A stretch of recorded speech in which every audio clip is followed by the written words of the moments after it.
Hello friends, आज आपका फिर से मेरे इस नए वीडियो में बहुत बहुत स्वागत है। आज मैंने एक नया टॉपिक लाया है जो है ट्रिग्नोमेट्री। ये है मैथ से रिलेटेड। तो चलिए हम ट्रिग्नोमेट्री के बारे में जानते हैं। इस वीडियो में मैं ट्रिग्नोमेट्री के बेसिक नॉलेज के बारे में आपको बताऊंगी। इंट्रोडक्शन से लेकर कॉन्सेप्ट या फिर जो भी छोटे छोटे बेसिक नॉलेज होते हैं जिससे कि हमें आगे बड़े बड़े मैथ्स बनाने में बहुत ज़्यादा आसानी हो। तो चलिए चलते हैं ट्रिग्नोमेट्री। सबसे पहले हम जान लेते हैं कि ट्रिग्नोमेट्री है क्या। ट्रिग्नोमेट्री ट्रिग्नोमेट्री जो है, पहले मैं ले लेती हूँ, पेंसिल ले लेती हूँ मैं। ट्रिग्नोमेट्री जो है, ट्रिग्नोमेट्री इसके नाम से ही पता चल रहा है। इसे अगर हम इसे तोड़े, इसका संधि विच्छेद करें तो ये 3 वर्ड से मिलकर बना है। पहला है ट्रिगो, फिर गोनो, फिर मेट्री। जो त्रिकोणमिति जिसे हिंदी में हम बोलते हैं, त्रि मतलब होता है 3, कोण यानी कि कोण एंगल, और मिति यानी कि मापना, यानी कि इसमें हम 3 कोणों को मापते हैं।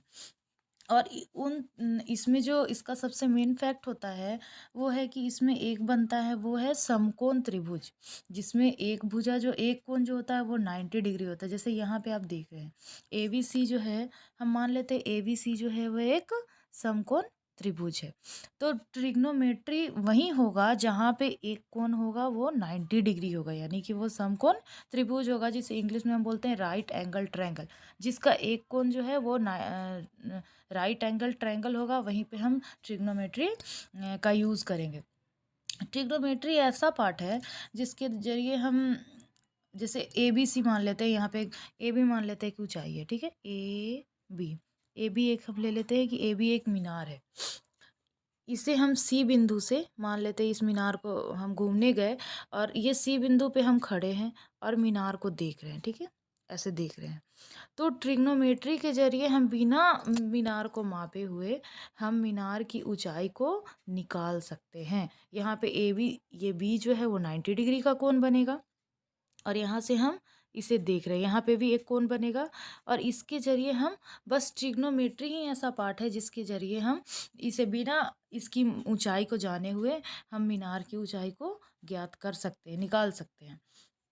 और ट्रिग्नोमेट्री में क्या है, ट्रिग्नोमेट्री में हम कौन से इसके एंगल के रिलेशनशिप को समझते हैं। जैसे यहाँ पे एक सी बिंदु पे एक कोण बना है, इसे हम थीटा से डिनोट करेंगे, ठीक है। तो इसका रिलेशनशिप ए बी से क्या है, या ए बी का रिलेशनशिप इस थीटा कोण सी से क्या है, ए सी का रिलेशनशिप कोण बी से क्या है, तो ये हम जानेंगे। चलिए अब ट्रिग्नोमेट्री में सबसे पहले हम चलते हैं।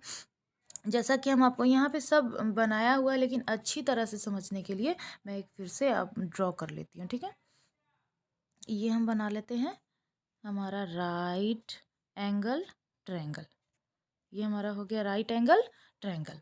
इसका हम नाम लिख देते हैं ए बी सी।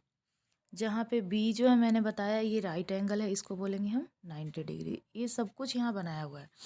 बी ये जो है वो हो गया हमारा 90 डिग्री। ये जो है ये हमारा हो गया थीटा, ठीक है, ये 90 यहाँ कर देते हैं, ये हो गया हमारा थीटा। तो ये जो होता है राइट एंगल ट्रायंगल में हम देखेंगे, तो ये जैसे ये मान ले अगर ये कोण सी थीटा है तो इसके सामने वाली भुजा को हम बोलते हैं परपेंडिकुलर, जिसे हिंदी में बोला जाता है लंब। क्या बोलते हैं इसके हिंदी में? लंब।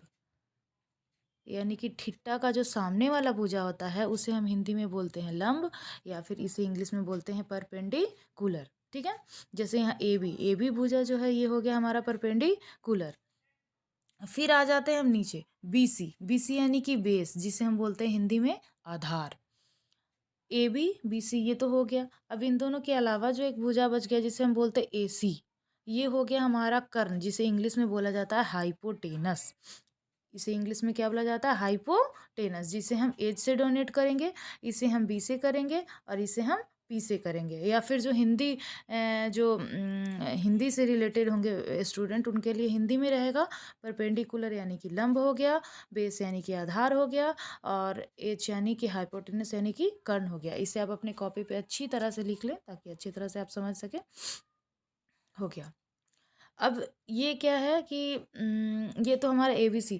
इसमें एक और मेन पॉइंट क्या है कि इसमें कर्ण कभी नहीं बदलता है। कर्ण यानी कि हाइपोटेनस चेंज नहीं होता है, लेकिन थीटा के साथ ये दोनों भुजा जो है वो चेंज होते रहेगा। ये दोनों साइड यानी कि P परपेंडिकुलर और B यानी कि बेस, ये दोनों चेंज होते रहता है। जैसे यहाँ पे हम थीटा जो है वो C को लिए हैं, कोण C यहाँ पे जो है वो हमारा थीटा है, तो इसके सामने वाली भुजा यानी कि AB जो हो गया वो हो गया हमारा परपेंडिकुलर। यहाँ पे AB जो हो गया वो हमारा हो गया परपेंडिकुलर, और BC जो हो गया वो हमारा हो गया बेस। ठीक है, BC हो गया वो हमारा बेस हो गया। लेकिन यही अगर हम सिचुएशन दूसरा यहाँ पे सिचुएशन है, इसमें हम थीटा जो है वो A को कर दिए हैं। यहाँ पे कोण A जो है वो हमारा हो गया थीटा। तो जब कोण A को हम थीटा ले लेंगे तो इसके सामने वाली भुजा यानी कि BC जो है वो हमारा हो जाएगा परपेंडिकुलर, यानी जिसे हिंदी में बोलते हैं लंब। यहाँ सब लिखा हुआ है, परपेंडिकुलर का हिंदी हो जाएगा लंब। BC हमारा हो जाएगा लंब, और जब BC हमारा लंब हो जाएगा, क्योंकि कर्ण को तो बदलना है नहीं, ये तो जो है वही रहेगा, तो जो बचेगा वो हमारा हो जाएगा आधार। तो इस तरह से हमें समझने में बहुत आसानी होगी। ये समकोण त्रिभुज जो होता है यानी कि राइट एंगल ट्रायंगल होता है, इसमें 3 ही सबसे मेन पॉइंट होते हैं। वो वही होता है, एक सबसे पहला हो गया परपेंडिकुलर, जो थीटा के सामने वाली भुजा होती है उसे हम बोलते हैं परपेंडिकुलर। चाहे वो थीटा कुछ भी हो, थीटा चाहे A लें या थीटा हम C लें। C लेंगे तो A भी हो जाएगा हमारा परपेंडिकुलर, और अगर A लेंगे तो अगर A लेंगे तो हमारा BC हो जाएगा परपेंडिकुलर। जैसे दोनों सिचुएशन यहाँ पे बताया हुआ है। यहाँ पे हम C को लिए हैं थीटा, तो A भी हो गया परपेंडिकुलर, और यहाँ पे हम A को लिए हैं थीटा, तो हमारा BC हो गया परपेंडिकुलर। चलिए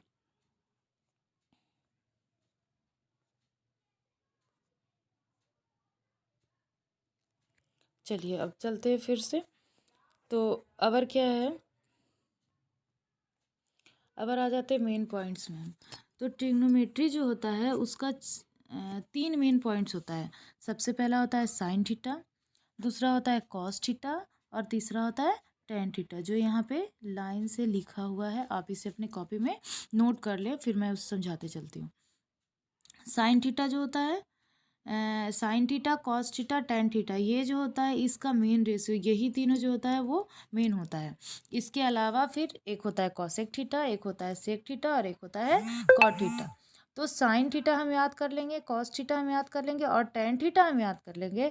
तो कॉसेक थीटा, सेक थीटा और कॉट थीटा याद करना बहुत ही ईजी हो जाएगा, क्योंकि साइन थीटा जो होता है वो कॉसेक थीटा जो होता है वो साइन थीटा का उल्टा होता है, कॉस थीटा जो होता है वो सेक थीटा का उल्टा होता है, और टेन थीटा जो होता है वो कॉट थीटा का उल्टा होता है।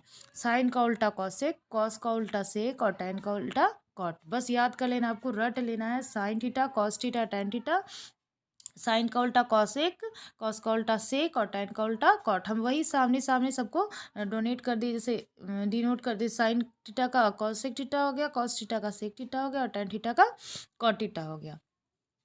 अब जैसे कि हम बताएं कि साइन थीटा का उल्टा होता है कॉसेक थीटा, यानी कि अगर हमारा साइन 2 है तो कॉसेक हो जाएगा 1/2। इसी तरह से अगर कॉस को ले लें तो अगर कॉस हमारा 3 है तो सेक हमारा हो जाएगा 1/3, बस 1 कर देना है। टेन हमारा 0 है तो कॉट हमारा हो जाएगा 1/0, बस इसके साथ 1 करते जाना है। अब जैसे साइन थीटा का अपोजिट हो गया हमारा कॉसेक थीटा, कॉस थीटा का अपोजिट हो गया हमारा सेक थीटा, और टेन थीटा का अपोजिट हो गया हमारा कॉट थीटा। अब जैसे कॉसेक इक्वल टू 1/sin, जो अभी हम बताएं, जैसे मान लीजिए कॉसेक साइन थीटा जो है वो अगर 2 है तो कॉसेक थीटा हो जाएगा 1/2 से, कॉस थीटा अगर 3 है तो सेक थीटा हो जाएगा 1/3, यानी कि अपोजिट होता है।